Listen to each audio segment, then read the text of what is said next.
आज हम लोग पहला चैप्टर पर हम लोग हिसाब पर चलते हैं। पहला चैप्टर से जो पूछा जाता है वो हमारा इतने टाइप के हिसाब हैं, जिसमें पहले हम लोग एक टॉपिक पर चल देते हैं कि यूक्लिड विभाजन एल्गोरिथम से मासा निकालने के लिए कहता है। तो इसे क्रिया करने में बेटा हम लोग क्या करते हैं, तो जब यूक्लिड विभाजन एल्गोरिथम से मासा निकालने के लिए कहता है तो उसके लिए पहले जैसे हम लोग भाग विधि से बनाते हैं ना मासा भैया, वैसे हम लोग पहले बना लेंगे। भाग विधि से हम लोग बनाते हैं, जिस प्रकार से हम लोग बना लेंगे 135 और 225, एक मरतबे लग गया, 0 9 कट गया, फिर 135 एक मरतबे, फिर 90 45 दूनी 90 एक।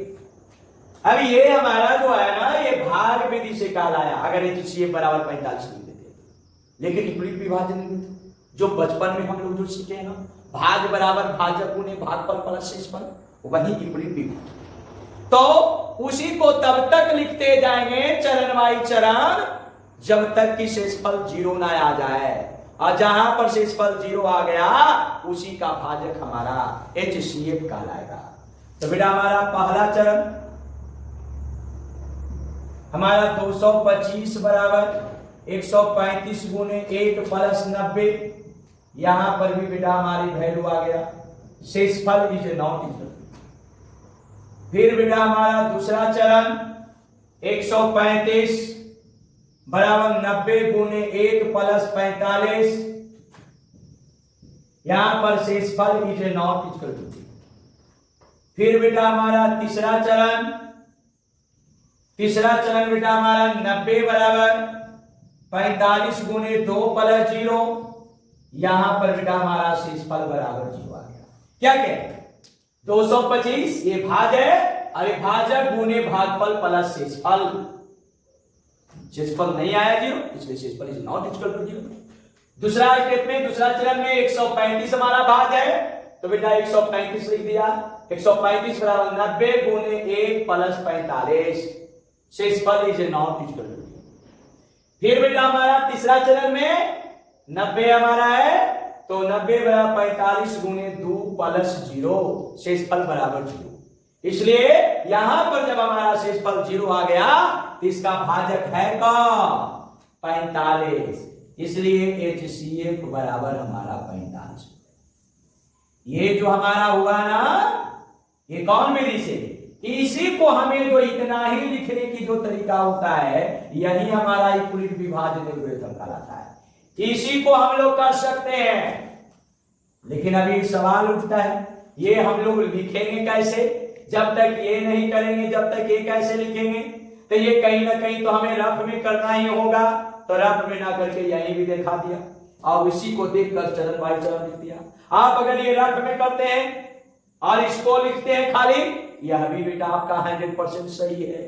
और अगर इसको यहां पर लिख दिया और इसी को देखकर यहां पर दर्शाते हैं तो यह भी बेटा 100% सही है। आप किसी तरह से काम करिए, उससे कभी बेटा कोई दिक्कत नहीं होती।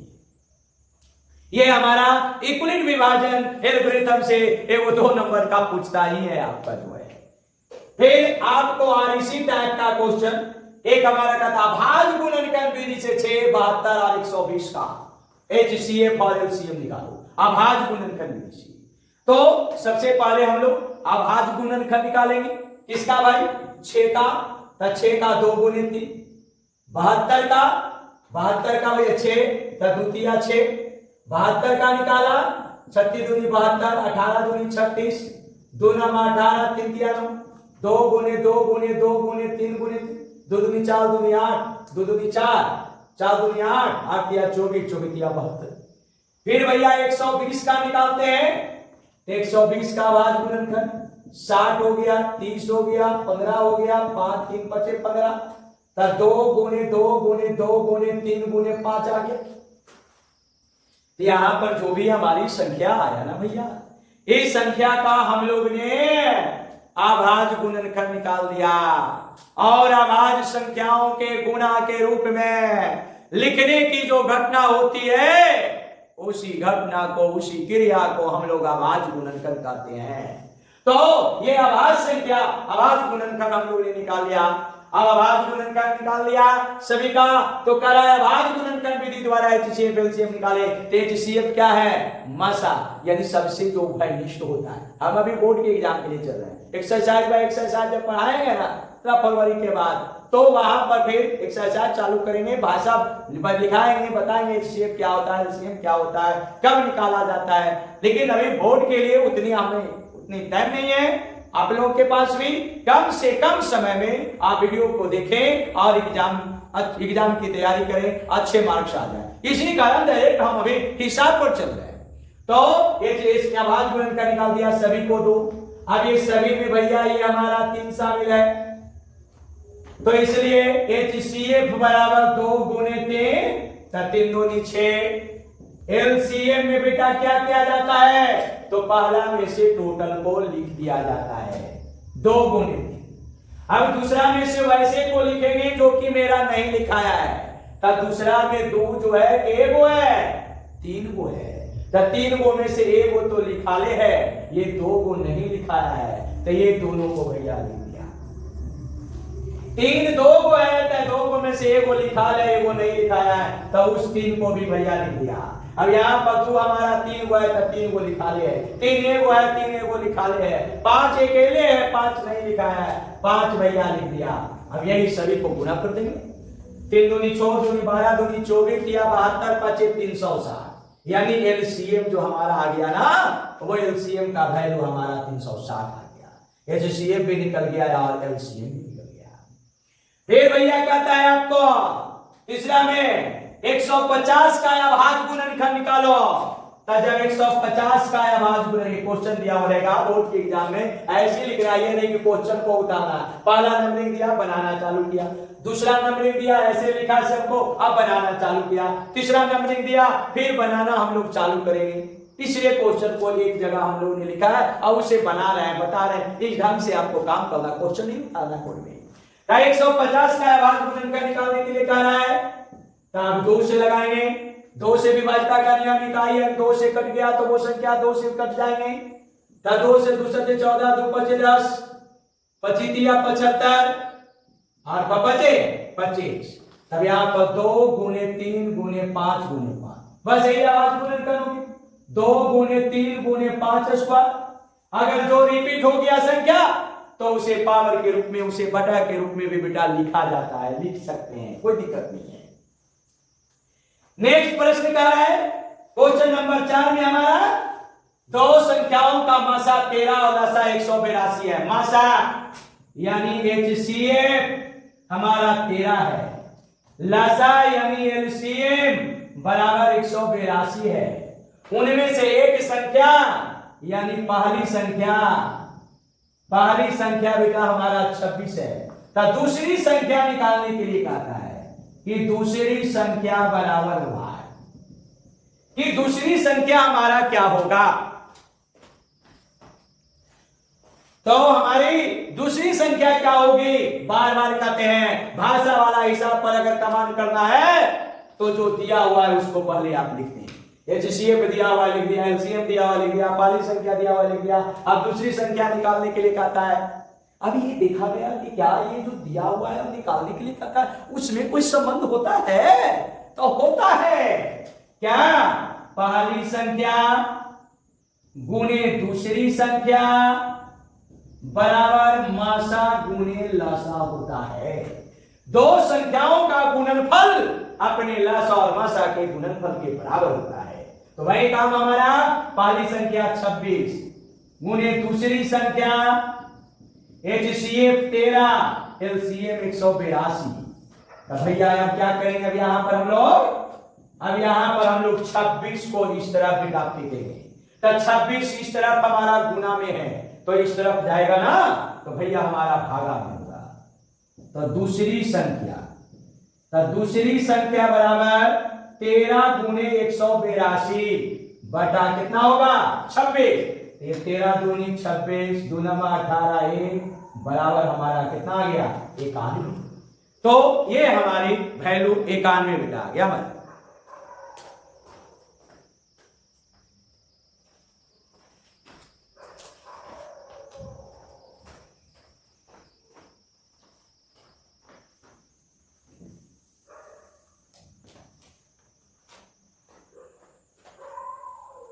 तो बेटा यहाँ पर हमारी जो वैल्यू है पहली संख्या गुने दूसरी संख्या है बराबर एक शेप गुने शेप। तब यहाँ पर दूसरी संख्या तो हम लोग हटा रहे हैं किसको 26 को, इसलिए 26 कहां जाएगा नीचे। 13 गुने 182 बटा 26, 13 दूनी 26 दूना 18 एक बराबर भैया कितना गया 91, इसलिए दूसरी संख्या बराबर हमारा कितना आ गया 91 आ गया। यानी हमारे प्रश्न में जो भी चीज दिया हुआ रहता है तो वो सारे चीजों को पहले भैया लिखा जाता है। अब लिखने के दरमियान में जब भी बोर्ड के एग्जाम में दे बेटा तो यहाँ पर जब देख यहाँ पर जब कम लाइन की गैपिंग है ना तब कुछ छोड़कर प्रश्न संख्या देने की कोशिश करें, वो ज्यादा बेस्ट होगी। तो इस ढंग से बेटा हमारी नंबर सिस्टम से ये अभी और है और हम बना रहे हैं आगे और प्रश्न हम दे रहे हैं अभी। तो इस ढंग से बेटा ये 4 वो प्रश्न है। एक प्रश्न आपको 1 से 2 प्रश्न आपको आता ही है, इतना भी 2 प्रश्न दे देता है जनाब एकदम एक आवाज गुणनकर विधि द्वारा एक इक्विलिब्रियम विभाजन एल्गोरिथम कुछ न कुछ आपको देता ही है।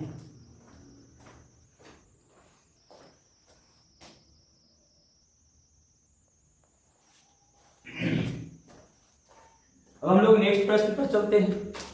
कह रहा है 2 पात्रों में 504 लीटर और 735 लीटर दूध है। पात्र की महत्तम धारता क्या होगा जो कि दोनों पात्रों के दूध को पूर्ण रूप से माप सकती है। क्वेश्चन नंबर 5, पहला पात्र में दूध की मात्रा हमारा 504 लीटर है। दूसरा पात्र में दूध की मात्रा हमारा 735 लीटर है। दो पात्र है, ये दोनों पात्र में दूध भैया ये रखा हुआ है। कहता है कौन सबसे बड़ी माप दोनों पात्रों के दूध को पूर्ण रूप से माप सकता है। पूर्ण रूप से मापना कहने का मतलब जब उसको मापने के लिए जब चले ना तो उसमें 1 लीटर भी दूध ना बचे, जरा सा भी नहीं बचनी चाहिए, और पूरा मपा जाए, पूरा मपा जाए, पूरा विभाग हो जाए एक तरह से, यही नियम हुआ। तो अभी खुद देखो 504 लीटर तुम्हारे पास दूध है, आपको 735 लीटर दूध है, अब इसी को मापना है।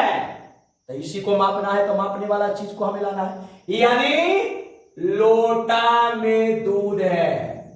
दूध कौची में है लोटा में, तब मापने वाला हम लोग बाल्टी लगाएंगे कि गिलास लगाएंगे। तो सब स्टूडेंट बोलेगा नहीं सर गिलास लगाएंगे। क्यों? क्योंकि लोटा में दूध है और बाल्टी बड़ा है और गिलास कौची है छोटा है, केरा से लोटवा से बड़ा है और ये जो है ना छोटा है गिलासवा जो है।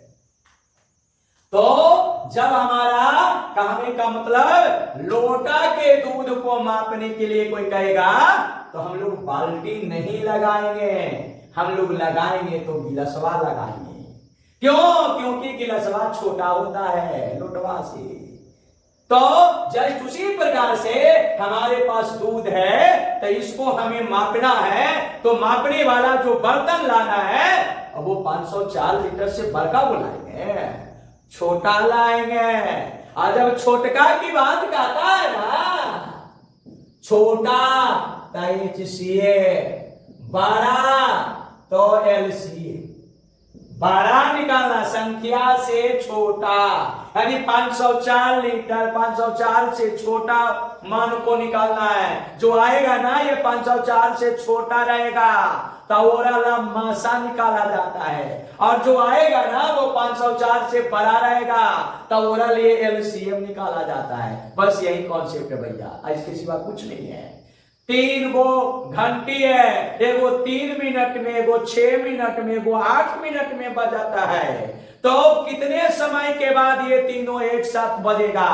तो कितने समय के बाद? तो 3 मिनट के पहले बजेगा नहीं ना बजेगा, वो बजेगा तो 3 मिनट के बाद, यानी 3 से बड़ा चीज को निकालना है। अब बड़का की बात कहा तो कौची LCM निकाला है, इसलिए वो तीनों को भैया हम लोग LCM निकालेंगे।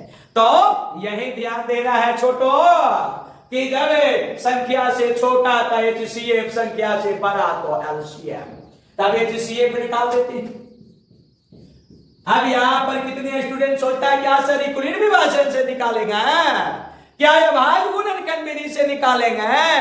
तो तोरा मर्जी, जौन आसान है इक्विलिब्रियम आसान है इक्विलिब्रियम से बनाओ, भाग विधि से आसान है भाग विधि से बनाओ, गुणनखंड विधि से आसान है गुणनखंड विधि से बनाओ, ये तोरा इच्छा तोरा मर्जी, जैसे बनाने की मर्जी वैसे बनाओ। हमारा भाग विधि आसान है भाग विधि से बनाएंगे तो भैया एक मतलब हमारा लगेगा।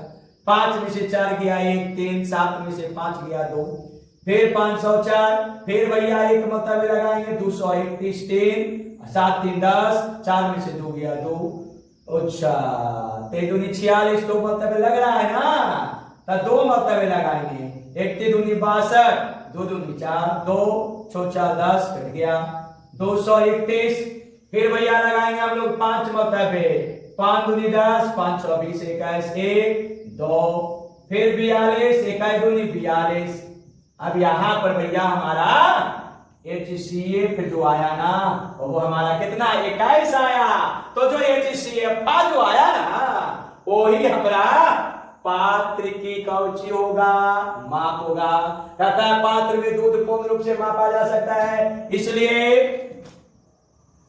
पात्र की माप के लीटर का 21 लीटर का, यानी 21 लीटर का जब मापने वाला बर्तन हम लाइए ना तो ये दोनों को पूरा पूरा माप दिए, यही कहतवानी जो है। तो अब यहां पर अब नेक्स्ट प्रश्न को भैया चलते हैं। कहता है जांच कर बताएं कि किसी प्राकृतिक संख्या n के लिए 4 पावर n का इकाई अंक शून्य पर समाप्त तो हो ही है, तो एरा ना बनावे कहतवानी, तो एरा में माना कि a बराबर 4 पावर n। अब इकाई अंक शून्य वाला कहता है तो इकाई अंक शून्य वाला संख्या को लो, 10 लो 20 लो 30 लो और लो अपना मर्जी से। अभाज्य गुणनखंड निकालो, अभाज्य गुणनखंड निकालना पर सब में उभयनिष्ठ कौन है? 2 है और 5 है, तो वही नियम हो गए, वही नियम हो गए कौची कि 2 इकाई अंक शून्य पर समाप्त तब होइए जब कर अभाज्य गुणनखंड में 2 और 5 होइए, अन्यथा संभव ना हो। तो वही माना कि a बराबर 4 का पावर है, 4 का 2 गुने 2 के होल का पावर है, तो भैया क्या देखा गया यहाँ पर 2 शामिल है लेकिन 5 शामिल नहीं है। और इकाई अंक शून्य वाला में कम से कम क्या होनी चाहिए? तो 2 और 5 होनी चाहिए, तो यहाँ 2 शामिल हुआ लेकिन 5 शामिल नहीं हुआ, तो यहाँ निकाला चूंकि a के अभाज्य गुणनखंड में 2 शामिल है लेकिन 5 शामिल नहीं, इसलिए 4 पावर n का इकाई अंक शून्य पर समाप्त नहीं होगा। यानी इकाई अंक शून्य पर समाप्त होने के लिए उसके अभाज्य गुणनखंड में 2 और 5 दोनों शामिल हुए तब हो बतवानी, अन्यथा संभव न होते। 7/80 को मान लेते हैं, माना कि a बराबर 7/80।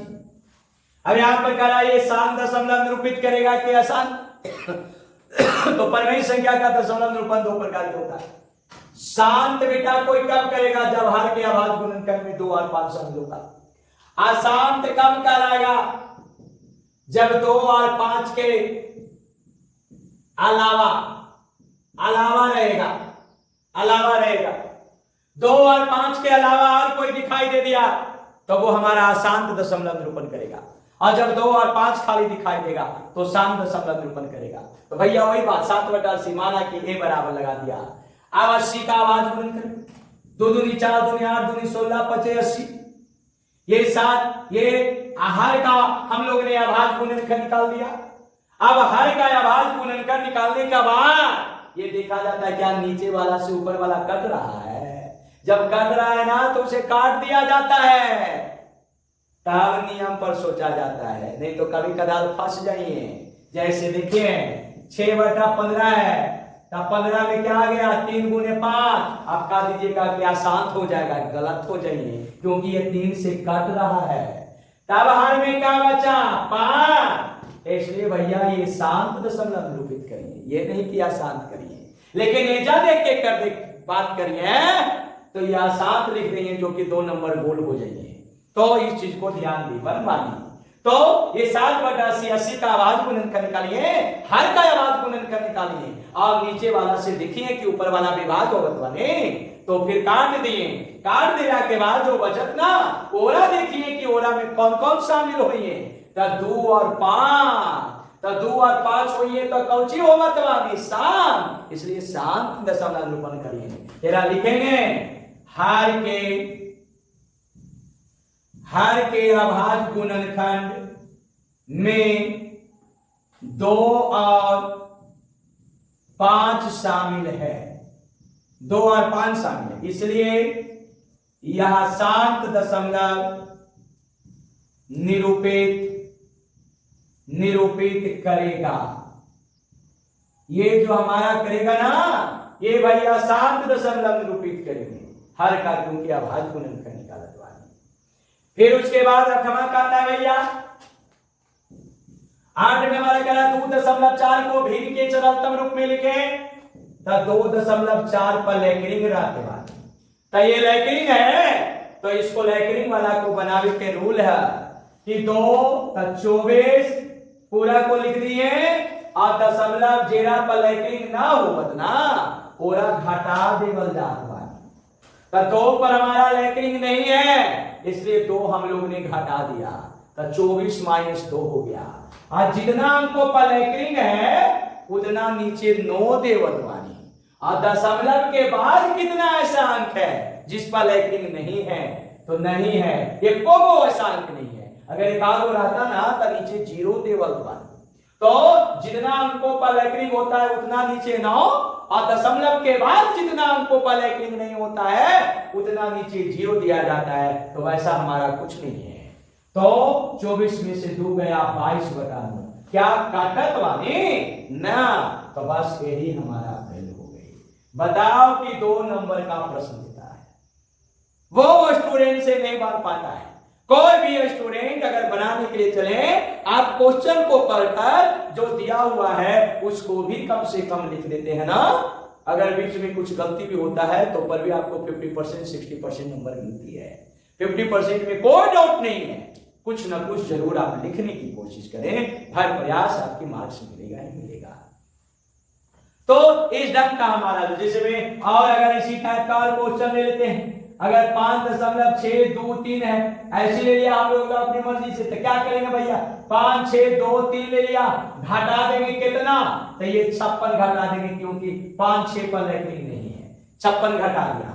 जितना अंकों पर लैकरिंग होता है उतना नीचे 9 देते हैं, इसलिए 2 को 9 दे दिया। और दशमलव के बाद कितना ऐसा अंक है जिस पर लैकरिंग नहीं है, तो उतना भैया हम लोग क्या देते हैं 0। तो दशमलव के बाद कितना ऐसा अंक है जिस पर लैकरिंग नहीं है, तो वो 0 दे दिया। अब भैया दोनों को घटा कर लिख दो, बस वही हमारी वैल्यू। काटने की इच्छा है तो आप 5 और हर का मसा निकाल दीजिएगा, मसा जो आएगा उससे भाग दे दीजिएगा और वो लघुत्तम रूप में। तो इस ढंग से बेटा बनाया जाता है, इस ढंग से हम लोग काम करते हैं।